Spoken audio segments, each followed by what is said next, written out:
Rentals Club members, thank you for joining for this new session. I'm here with Richard Volton, his advisor to Rentivo, and Stay Alfred. We'll be talking with him about the situation, of course, on his side, but he's been in the industry for a long time now with a great experience, both on the property management side, on the tech side. So a pretty unique view on what's going on right now, especially what companies should be doing. He's prepared for us a great document with 10 points on what companies should be doing now, especially when it comes to basically focusing on cash. It's a war to make sure you have your own cash flow secured. So we'll be really dealing with this. So Richard, first, thank you for being here. Hi, and how are you and where are you right now? Hi Thibaut. I'm sitting in Torquay in South Devon in the UK. It's an absolutely glorious day. I've been out for a few hours on the motorcycle, quarantining myself in a crash helmet. But I have witnessed an awful lot of people out today in small family groups because it's Mother's Day. But they are only in small family groups, and there is no restaurants, bars, or anything open here at all at the moment. Everybody's on the beach or having picnics by themselves. So I think they're applying the quarantine rules at the moment. But yeah, we're all healthy, and we hope to stay that way. And we will be sitting in front of computers probably for the next few weeks. So yeah, all good. That's great to hear from about your family being well. We've seen different things happening, like different ways, starting in Asia, then in Europe, UK, and the US. How is it going right now in the market in the UK? So you see people are still out and about. Are they rushing to holiday rentals, cottages? Yeah, that's interesting. So one of the things we've observed in the business as a whole is that this transition from everything's fine. I think, as you've mentioned previously, the expat mentality isn't going to affect us. All changes as soon as the government makes an announcement about lockdown, quarantine, and isolation. So up until that point, which was probably a week ago, I think the UK had only seen a relatively small downtrend in interest in terms of traditional holiday cottages and rentals, Easter, summer coming. Certainly the urban areas had already suffered quite significantly because of the shorter breaks and the fact that there's a lot of business involved in the urban bookings as well. So since that period of time, over the last 7 days, and announcements every 5 minutes on BBC News, seeing more and more people beginning to cancel. I think we'll probably follow Graham Donohue's Sykes posts on LinkedIn, and he's been very generous with his information. And you'll see from that there's a lot of reservations being reallocated and moved to different dates as well. So I think we're right at the beginning for the UK in the traditional vacation rental area before this turns into, I don't want to call it a bloodbath, but it's going to be extremely painful even for traditional vacation rentals. On top of that, we have just started seeing people thinking they should leave the cities and move down to their holiday homes, or at least try and book holiday homes for a month or two. Whether that is actually happening remains to be seen, because it's a fairly recent thing. And if you look at the Italian government, they've stopped that transition between cities and country and cities and cities. And I think you've mentioned earlier about Poland, I think, and was it Czechoslovakia, that they've banned short-term rentals. Correct. So yeah, we're at the earlier stages than a lot of other countries, but we're not as early as the United States, for example. So these are difficult times, and in these difficult times, it's always good to have a clear, calm mind, and that's really what you can bring today. And you've been generous enough to prepare a great article with 10 points on what to focus on right now, and what I'm going to be posting this in the show notes. People can freely read it through because it's very detailed, a lot of very interesting points. But let's go through maybe through it. What I can do, I'm going to share the article right now on the screen, and we can just go through these 10 points, and you can lead us through them. And just before you start, I think it would be helpful for me to say that the reason I've done this is that this is a crisis. There's no doubt about it. There's no easy route out of it. It's all about handling your cash, handling your staff. Expectations going forward are based on what happens after the event. There is no golden bullet here or golden egg that's going to solve your short-term problems apart from cost saving and management. Simple as that. So look to the future, essentially, I think is the important message.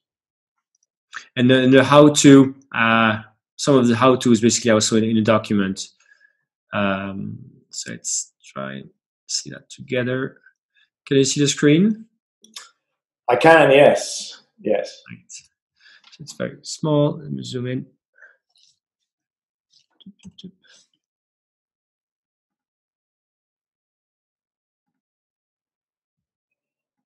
There we go. So you started your article with, I think I've seen you share this maybe on LinkedIn before. I think I've seen you share this before, the effect of the lockdown in graphs. Yeah, I did post something on LinkedIn. These are slightly different graphs. I mean, obviously the first one is a Google trend graph, which a lot of people are beginning to use. But it's actually not a reflection on bookings. It's a reflection on what people are searching for because of coronavirus. So it's kind of the obverse graph to the booking graph. But it shows you on those peaks and troughs, you can almost certainly align those with newscasts, newsreels, and government announcements. So a typical one is Italy on the 23rd of February. On the 23rd of February, the Italian government made some significant announcements about quarantine. And that's correct, yeah, in those areas, yeah. So that was a Google trend. Google Trends is very useful, of course. And it's probably going to go the other way when there is when it's all over. There'll be a lack of interest in coronavirus, and that might be the point at which people start booking again. So it's a reverse graph. So basically, in the traffic or the searches, right? Traffic to the website or searches on keywords, you could really see traffic to destinations, for the websites, so destinations going down, right? In your yeah, that first one is I can't tell you the websites, but because we're a representative technology company as well, we do have access to a lot of fairly high traffic websites. So 15th of March was about a week ago, and that's when everything started to go into lockdown in terms of exhibitions and travel and businesses, and that was the government advisory point. So you can see that traffic is halved, and there's many, many thousands of unique visitors in these sites as well per day. So it's interesting because you have these tools, right? Like Google Trends is public, or this is probably another tool that you can get used with the subscription, I guess. But that's external signs you've been able to pick up or see. Yeah, they're sites we have Google Analytics on and access to, and sites that we run. And booking channels, a whole raft of these. I mean, these are high traffic sites. That one below is a well-known Northern Italian booking website. And as you can see on the 23rd of February, it just went off a cliff. So orange is where the traffic should have been compared to last year, and blue is what happened, right? Yeah, orange is 2019. Those are comparative values. Bear in mind, there is no pay-per-click on these. The web positioning is exactly the same. Perhaps other people are trying to get more bookings and they're directing traffic through pay-per-click or their own marketing, but I doubt that right now. Yeah. And on top of that, even though there is still, maybe a couple of thousand visits a day, the conversion ratios are going to be extremely poor. And I think if you move down further, you'll see something. I've pulled off a tool that was related to keywords in these as well. Mhm. That's the first one. That's Google Trends on an Italian keyword. What you would normally expect to see between January, February, and March is at least consistency and interest, and a peak in March as we head towards Easter. But now it's definitely headed south. So these are all indicators of the direction.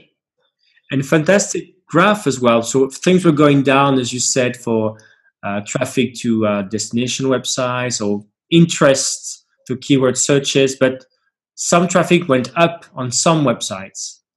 Yeah, this is. I mean, you can help here, Thibaut, because you've got a lot of experience in some of these major OTAs. So I was curious to know what the OTAs, and when I say OTAs, I'm only looking at the big three really, what they were experiencing in terms of traffic. So I've been to a few, we've got a few tools, but I quite like this SERPstat one, which is free for a limited number of uses. And this graph is paralleled with all three of those OTAs mentioned above.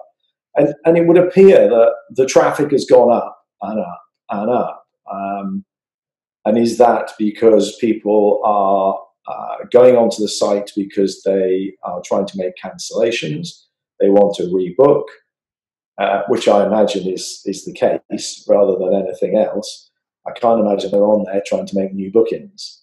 But it's a powerful graph, that showing just how much traffic this particular OTA is getting. Yes, and you can imagine on the website, you probably also have the traffic from the guests, also maybe from property owners and managers, just trying to check out tools or reservations. I don't know whether it's also capturing traffic inside of the tools on the property manager side, but traffic there must have been also very intense, we can imagine. So from that, you have this again. I will share the doc in detail, as you can read in details calmly the 10 points. But do you want to select maybe a few of the points here that you have, or go through them? Yeah, I mean, I think probably the best idea is to go through them, not in great detail, because there's no fixed answer for everybody. So I think probably like yourself, I've been on a lot of webinars this last week, listening to people and trying to understand how all the problems are being addressed. And I don't think any two people exactly had the same problem.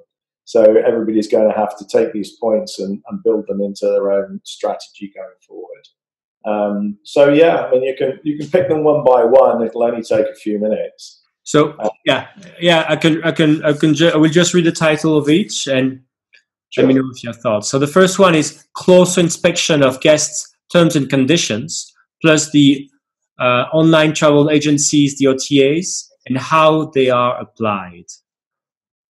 Yes. So I mean, this has been this has been a major headline in the industry now for the last 2 weeks. We've got predominantly two channels for booking. We've got OTA bookings, and we've got direct bookings through the owner's website or over the phone, or any of those direct channels you can actually get your hands on. We don't want to get into any policy disputes or discussions of who's right or who's wrong, but we do know that the OTAs have actually been, in some cases, blanket giving money back, in others offering advice to their owners as to what should actually happen. So, and the direct bookings, certainly the managers who are dealing with that are being faced with a whole raft of challenges in terms of what they should do, both from an owner's perspective and a guest perspective. So when this all comes out and when it's all over, I think everybody's going to have to go back and look at their terms and conditions just to make sure that in the future everybody understands exactly where they sit. Some people have very weak terms and conditions, and some people have very powerful terms and conditions. But the application of those is a completely different matter. Linked to this, the second point is you're talking about three big issues, I think, right, that are being encountered. Yeah. The first one being OTAs again. Yeah, and this isn't an OTA bashing event. They have a place in the market. So, but they apply different rules based on all sorts of advice they're given as well, no doubt, by their legal departments, and everybody has to make a living. So we've seen force majeure and exceptional circumstances. Force majeure has been Booking.com, and exceptional circumstances has been Airbnb.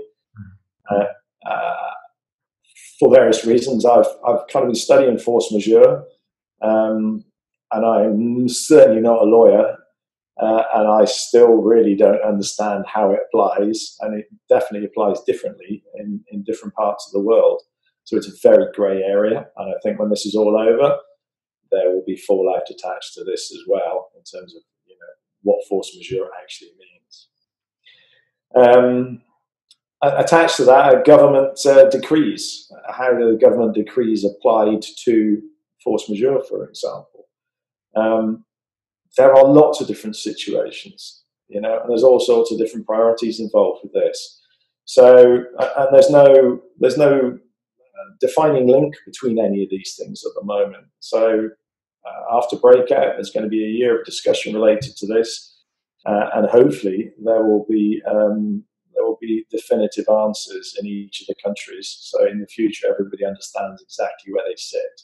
Because right now, everybody is running around extremely confused as to what is right, what is wrong, and what the damage could possibly be if they get it wrong. And the third one was credit card recharges. We're beginning to see a lot of recharges now.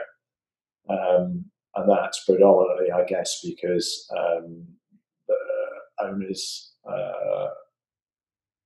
via managers, and managers are not offering refunds or being able to move bookings further on, and therefore people are going to their credit card companies. And we will see how the credit card companies rule on these things, because often they're a rule unto themselves. So number 3 is reviewing the T&Cs with the owners and relationship descriptions of how the business legally described and commissions applied. So it's still T&C. Yeah, go ahead. Yeah, that's a different terms and conditions. That's terms and conditions with the owners. Yeah. Because as we know, when you get into this situation, and this isn't a one-off, this is lots and lots of bookings for individual owners. You might get an owner who's got 25 bookings worth maybe 100,000 euros or $100,000, and essentially they're losing.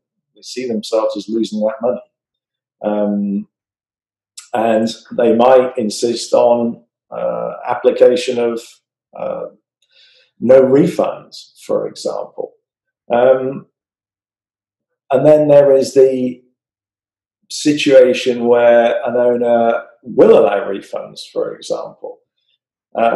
And if they do offer a full refund to a guest, how does the manager or agency stand in that situation? Do they refund their commission on that booking as well? So we all know that if you look at an OTA terms and conditions, they bear no responsibility for absolutely anything related to the booking. I mean, they're a neutral marketplace, as they used to be called, and that's how they have to operate within this ecosystem. But despite that, they have applied extra terms and conditions on top. So the reason I've put it on specifically is because I wonder if at some point in the future, this relationship between a manager agency and an owner will shift in terms of the services. And the example I get was a card processing company. So if you've taken a booking, and let's say Stripe or SagePay or somebody has taken let's say 1 to 3% out of that booking, if there is a refund, if the guest is given all the money back, will the card company give all the money back as well? Because force majeure does not apply to them, because they've actually applied the service to both parties successfully. Mm-hmm. So there's a question there. But last night I was told that PayPal has come forward with some latitude on this, but I don't understand the detail on it yet. Yeah, I did receive as a merchant a message from PayPal saying that they would not take their transaction fee or processing fee basically on refunds Right. until April. I think some dates, but yeah, we need probably more details. I could try to link it in a document. But So, the question is, if you were a technical company and not an agency or a manager, would you have provided the service, and therefore you'd have you wouldn't have to recompense the owner? Maybe there will be a changing in definition of what a company actually is to try and avoid these downsides going forward. But it's all for review. All this is for review for, and everybody should be looking at these details, I think. so that's very interesting because terms and conditions with the platforms, the homeowners, actually, as you say, that details um, that's we don't necessarily review often, but have been key, right? Even my own business, I know that I'm talking to my ex who's managing my business, and was thinking of me for including some things in our contracts. So I was myself thinking my own legal advisor. These are key in this kind of issue. You have to do it, but so these are like terms and conditions, very important to do. And then you have other kind of advice now, focusing on the other parts that you mentioned with the beginning, which is more like the money, right? The money flows. So your advice number 4 is on more control of the money flows and merchant account. So what's this about? Uh, well, the people who are actually holding money right now actually have cash in the bank. How they handle that cash with the guests and refunds and maybe 50% discounts or extra bonuses going forward or reallocations, they're more in control than a third party company who's holding the cash and then deciding to give it all back to the guest. So, and that's all relevant to how you get your money. So if you're controlling your own merchant account and the booking is processed through to your system and the money is deposited in your account, admittedly, there can be a credit card refund on your merchant account if the guest wishes to do so. But you are in a much more powerful position because you've actually got the money in your bank account. Then, So then if you ask to pay back the money by, let's say, platform, you would do what? You would say no, or what would you do? are you sorry? Are you asking if a guest asks for a refund if you're holding the money? Yeah, exactly. Okay, well, you go back to numbers 1, 2, and 3 in terms of your terms and conditions and what's applicable. And then we walk into a very grey area because you've just mentioned legal advice. So I've spoken to a lawyer about force majeure, and he says, yeah, it's a very powerful thing. Well, I said, how does it apply? He said, well, I'm a lawyer. It's a very grey area. So please pay me money and I'll explain it to you. Yeah. So, yeah, and that's it's a better position to be in than one where all your booking money has been given back, however, without any recourse to offering a guest a bonus if they stay later in the year, or rebooking for next year, or adding more guests free of charge. You're in a much better position. But how do you do it? The very small guys, the independent owners, and the people who've been relying on OTAs to handle all their money flows are in a much worse position than a manager who's integrated through PMS systems and PCI compliant API connections to transfer the money through that connection into your own bank account. So I think everybody's going to have to start looking at handling more of their own cash flow rather than relying on third parties. I mean, don't forget, Thibaut, and you can probably remember the company a few years ago, Channel Manager went to the wall with a lot of people's money. Yeah. I forget the name of it, but they were handling the money. Yes, in the US. Yeah. In the US, yeah. So cash is king. It's still king, and you need to get your hands on as much of it as possible and control it. So that's a trend you see, for example, people taking care of more of the money flows. Another trend you would see is basically getting more direct bookings to make it short. Yeah, this is the one that I think everybody's going to be very focused on in coming years again. And when you've seen the hashtag Book Direct campaign, it's actually been relatively successful over the last year. Reliance on the market, big marketing channels, is all eggs in one basket. Absolutely use them as and when, and be smart about how you do it. But direct bookings and not paying large commissions is something everybody would prefer if at all possible.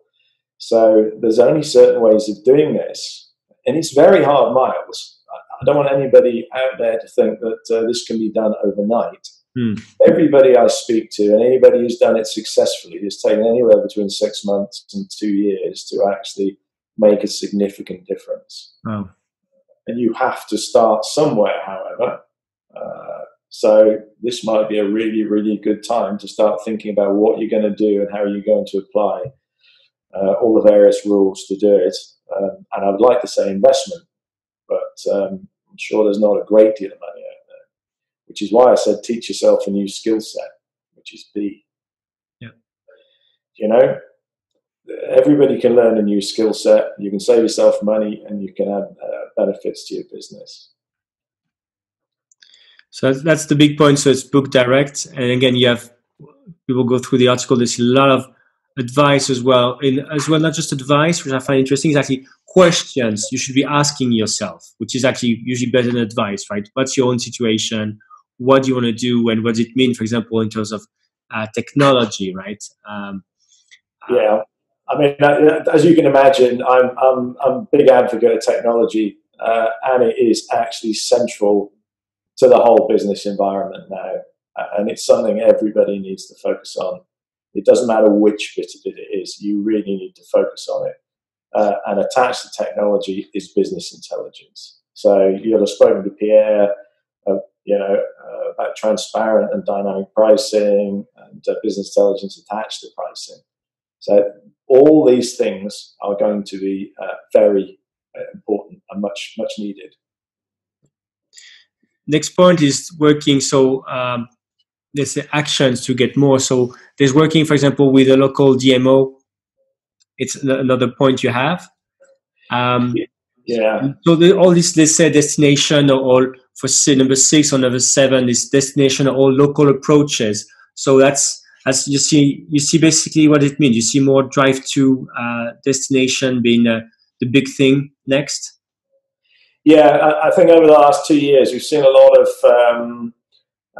strategic thinking about this in terms of how you can take regional tourist destinations and destination marketing organizations and work with them to try and develop a kind of cohesive brand advertising message altogether. It is a tough thing to do. I haven't really seen many people do it that effectively as yet, because DMOs are traditionally not very technology advanced or integrated, but they will need to be in the future.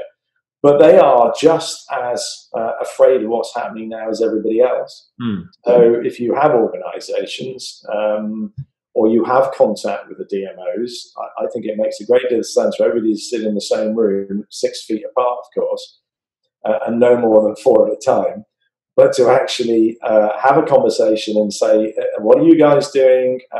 Can we put offers in there? Can we put together a comprehensive message? What can we all do together to promote our destination and make it more attractive going forward?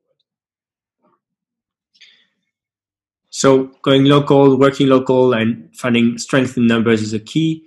Next one is you talked about as well earlier about getting new skills, right? Or maybe internalizing some skills. Here, your point number 7 is about basic revenue management. Hasn't revenue management been a skill that most people had in the past? Yeah, that's it. I mean, as you know, Thibaut, this is a buzzword at the moment, and everybody's talking about revenue management.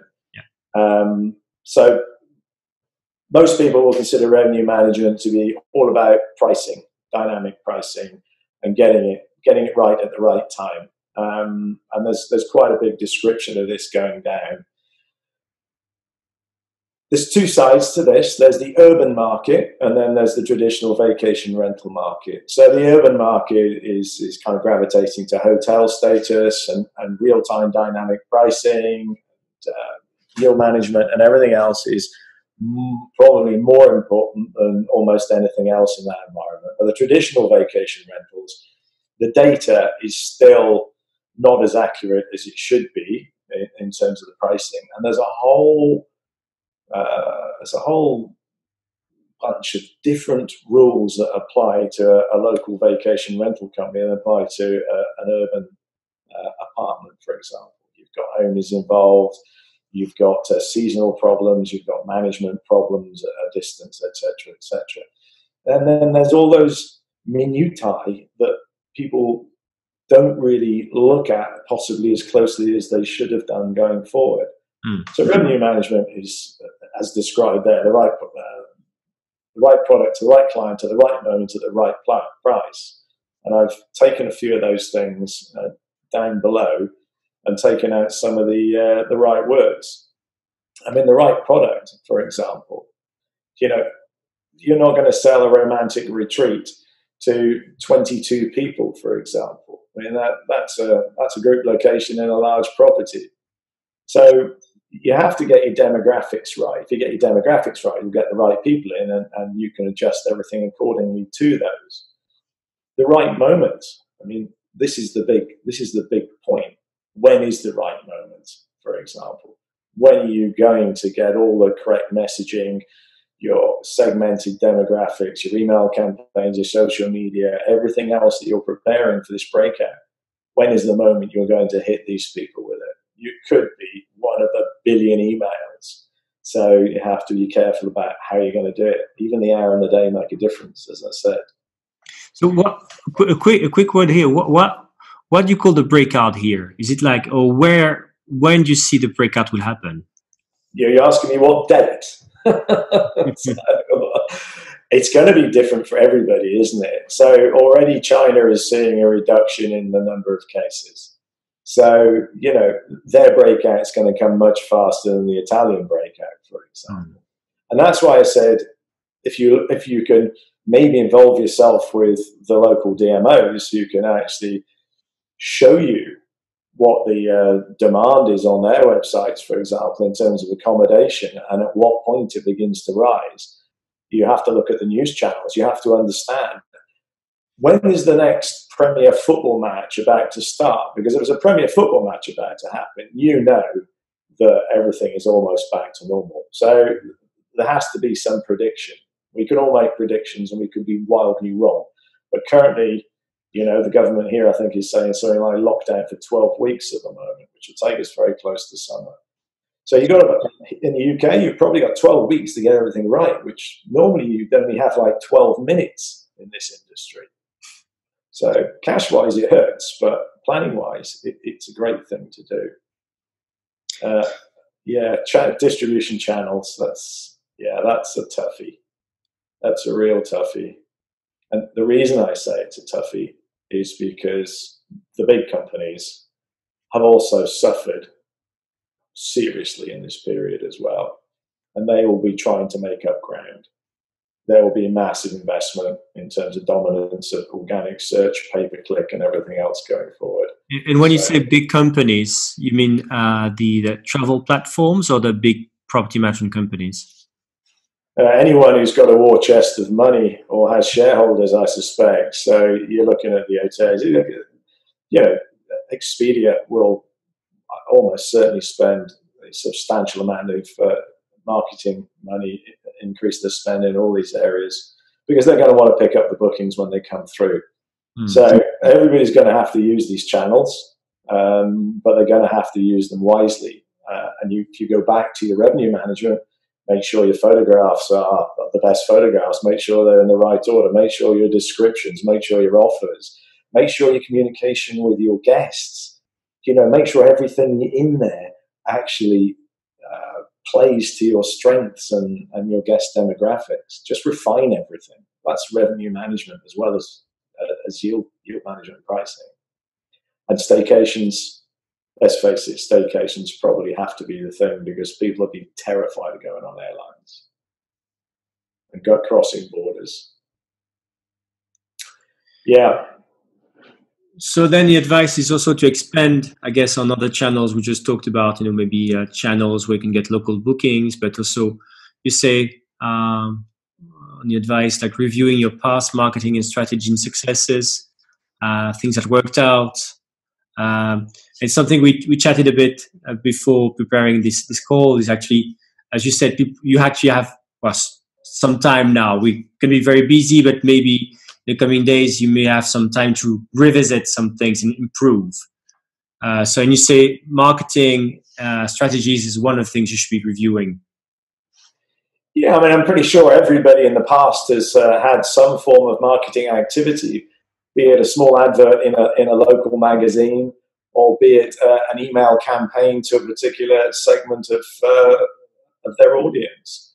And anything like me in years gone by, you'll have done that, and you'll have said, "Oh my word, we had a fantastic response to that," and then forgotten about it because the phone rings and everybody wants to change their sheets, and and the light bulbs are broken, and I'm not going to get there till 1 o'clock in the morning, and this isn't the price you said it was, and there's a water leak, and you completely forget about these things. So there is time now to look at all this and say, let's put some almost automated processes in place as well. And I'll tell you what, we come back to business intelligence.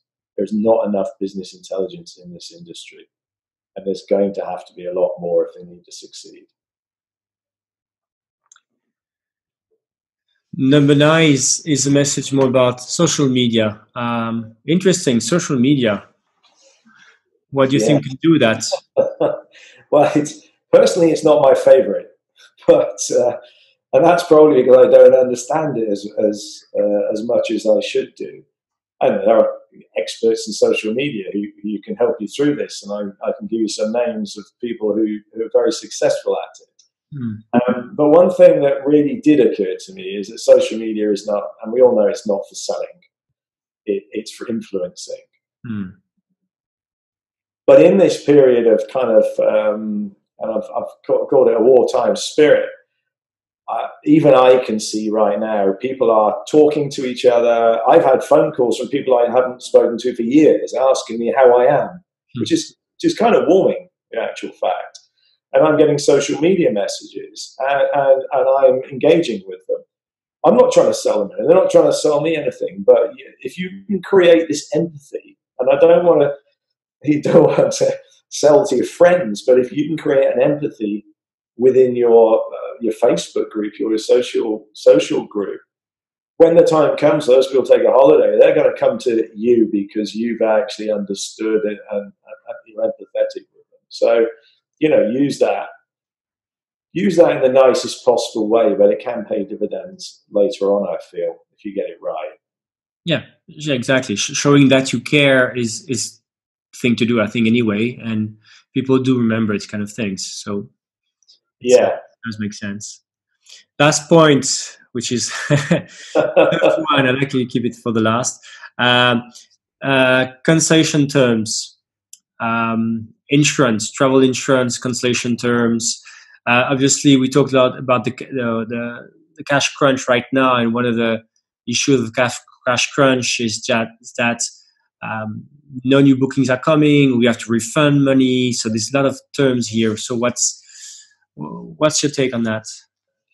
Yeah, it's probably been the biggest discussion over the whole of the last few weeks. And it's going to get more pressure as it goes forward. I think everybody's got to look at their cancellation terms going forward. I don't think I've spoken to a manager or an agency that hasn't recommended that an owner gets insurance. But I'm guessing anecdotally that only 2 or 3% of people actually take insurance. I have witnessed complaints that a number of people perceived that they'd actually got insurances because they booked through the OTAs and they got £1 million worth of insurance, etc. But none of this is insurance. And a lot of insurances in the fine print say that they don't cover pandemics either. Correct. So we have a big problem going forward in terms of clarity on all these things. And I think if you scroll down a little bit further on the screen there, you'll probably yes. I'm wondering, because we're becoming more professional, because we're all the accommodation elements are merging, and we're moving closer to a hotel environment as well. From a guest perspective, if nothing else, I do wonder whether we're going to see cancellation policies more like hotels, where you pay more for free cancellation and you pay less for no cancellation as well. So I think everybody needs to look at their own cancellation policies to see what would favour guests in the future. And I think we'll see a lot of forums on this, and hopefully some more webinars and some peers of ours actually coming up with suggestions that make sense for everybody. It's been an incredibly difficult period because we've taken what is historically a very traditional, very understood market, and now it's being forced into a hotel model, and the two don't actually match very well. But I think that's the direction which we're going, and we're going to have to be smarter about the way we play all these things, and have everybody understand how it's supposed to work. And I'm going to say this, the real problem in all of this is that, in 2000, we used to own properties and we did everything ourselves. We had our own websites, had phone calls, people sent you checks, and the margins were excellent. They were really excellent. There was no, we paid £80 a year for a owner's direct advert, and we got 40 bookings out of it. I mean, that's great value for money. You could understand why it changes and went to an e-com model, and there was all that pain. But there's much less money in this chain right now. And this is why everybody out there is in tears, because what used to be £1,000 booking, and you probably ended up with £250 to £300 in your pocket out of it, you're now ending up with half that amount of money in your pocket. And that is incredibly difficult to run a business on such thin margins. So in a period like this continual pressure of the booking chain is beginning to expose businesses, which is why the big businesses can succeed, because they've got the capital and the leverage and their marketing.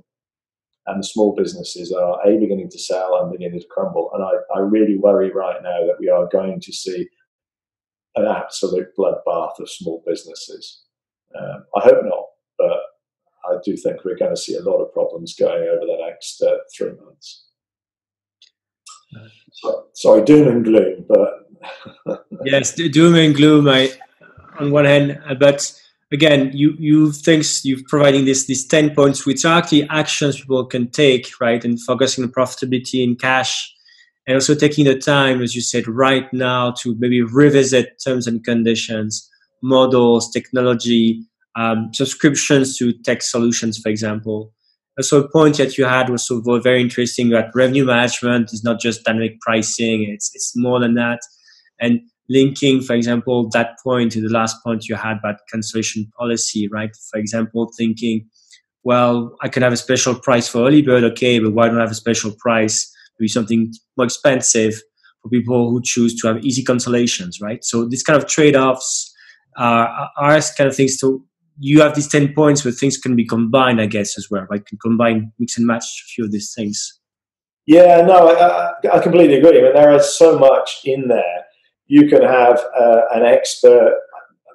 I'd love hundreds of people to contribute to small elements of this. Something like messaging to guests prior to a booking or an inquiry coming in for a request to book. I'm still astonished by the levels of ineptitude by some people in terms of the way they respond. And then you see the responses from other companies, which are absolutely phenomenal. They're engaging with the potential guests. They create an empathy with them, and they can process to a booking much more, with much more enthusiasm, dynamism, and with much more success than somebody who just says, "Yeah, it's available. This is the price."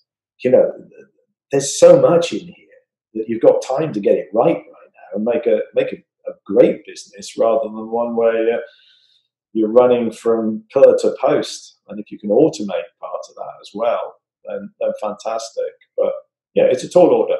There's no doubt about it. Thank you for this thoughts and advice you shared with us. So again, I will, under the show notes, in the show notes, I will post a link to this article. And what if people want to reach out to you? What can they do? It's just put my contact details down, Thibaut. Yeah, I'm more than happy. I'm believe it or not, I think I said it earlier, I'm actually getting more done now than I have previously because the market is very quiet at a technology level. So we are seeing people planning. And there's a lot of opinions as to what this will look like in 3, 4, 5, 6 months right now. So dealing with companies who are actually saying, well, it's gone off a cliff. I'm not destitute. I've tucked my wings in. I've saved some cash. I'm going to plan for the breakout right now. And I'm going to make sure what I offer is better than anybody else's, because there will be people who don't pay attention to it, and it'll be like a running race. There'll be people streaming past you, and you'll be left behind. So, saying that, it's a beautiful day. So it's not all bad. It's not all bad, and let's all prepare for the breakout then. Yeah, prepare for the breakout, I think, is a message too. But so thanks again, Richard, for your time today, and I hope to see you very soon in person. Yeah, I'm sure you will, Thibaut. Look after yourself. Everybody stay safe out there. Okay, bye.